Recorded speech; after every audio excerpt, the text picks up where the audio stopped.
Bonjour à tous. Alors, la correction de l'exercice 5, les 3 exercices en dessous. Je rappelle qu'au niveau des notations, vous n'êtes pas obligé de mettre des parenthèses derrière sinus, cosinus, etc. Qu'il fallait arrondir. Et n'oubliez pas de mettre les étapes, il y en a plusieurs qui ne mettent pas bien correctement les étapes. Donc, l'exercice 5, nous avions l'angle, l'opposé et l'hypoténuse. On part sur le sinus d'alpha, qui est 6/9. Du coup, alpha, c'est arc sinus de 6/9. À la calculatrice, on arrondit. Ici, c'est le cosinus, donc arc cosinus, on arrondit. Ici, c'est l'opposé, l'adjacent, donc je prends la tangente et l'arc tangente et j'arrondis. Exercice 6, vous aviez le dessin qui était là. Donc nous avions un escalier qui allait monter 4 mètres et 2,95 mètres. On cherche donc l'angle entre le sol et l'escalier, vu qu'ici nous avons l'escalier. Donc on cherche l'angle qu'ils avaient appelé A. J'ai donc l'angle que j'ai appelé alpha, c'est une inconnue. J'ai l'opposé et l'adjacent, je pars sur la tangente. Mais comme je cherche l'angle, je fais arc tangente de 25 quarts, ce qui me donne 81 degrés quand j'arrondis. Je n'oublie pas de faire une phrase, c'est un problème. Exercice suivant, vous aviez un triangle isocèle, c'est exact. Mais pour pouvoir faire la trigonométrie, vous verrez ça l'année prochaine sans triangle rectangle, mais ici on est obligé d'avoir un triangle rectangle et je n'ai pas d'angle droit. Alors à la fois c'est un petit peu normal, pourquoi? Parce qu'on nous demande de calculer l'aire. Quelle est la formule d'aire pour un triangle? C'est bien, où est-ce que c'est?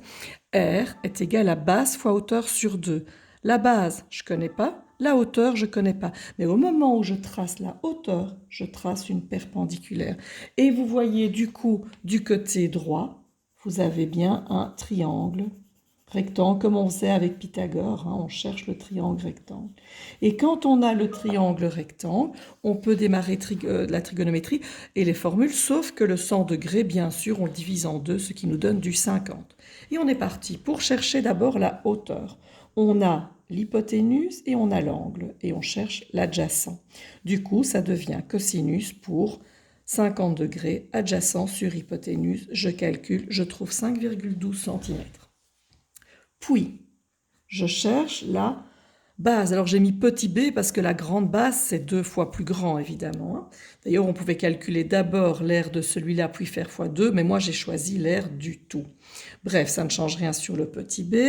Vous pouvez le calculer de nouveau avec la trigonométrie, mais vous pouviez aussi choisir d'utiliser Pythagore, puisqu'on avait h et l'hypoténuse. Vous pouvez faire h au carré plus b au carré égale 8 au carré. C'est bon aussi. J'ai pris la trigono, j'avais donc le 50 degrés, b est le côté opposé et 8 est l'hypoténuse. Je suis partie avec le sinus et je calcule, je trouve 6,16 cm. Vous savez bien qu'à 1 mm ou un dixième de millimètre près, ça n'est pas très grave, ça dépend comment on a arrondi et à quel moment on a arrondi. J'ai donc l'aire ici. J'ai donc l'aire qui est base fois hauteur sur 2. La base, c'est donc pas 6,16. Je dois faire 2 fois 6,16 fois la hauteur qui est 5,12 divisé par 2, c'est ma formule, à la calculatrice et je trouve 31,54 cm². Voilà, j'espère que la trigonométrie, ça va assez bien. Nous avons sur la page 209, vous allez me faire l'exercice suivant, le 8, même chose, problème, inconnu, calcul-réponse. Vous allez faire le 10, puis à la page, donc là vous faites une photo, vous m'envoyez. Pour le reste, vous ne me faites pas une photo. Là, vous devez lire l'activité et vous devez me faire uniquement la réponse du B en haut. J'ai mis page 209 à 211, mais ici, c'est uniquement la fin de l'activité, donc complétée ici en haut. Voilà, bon après-midi tout le monde, à demain.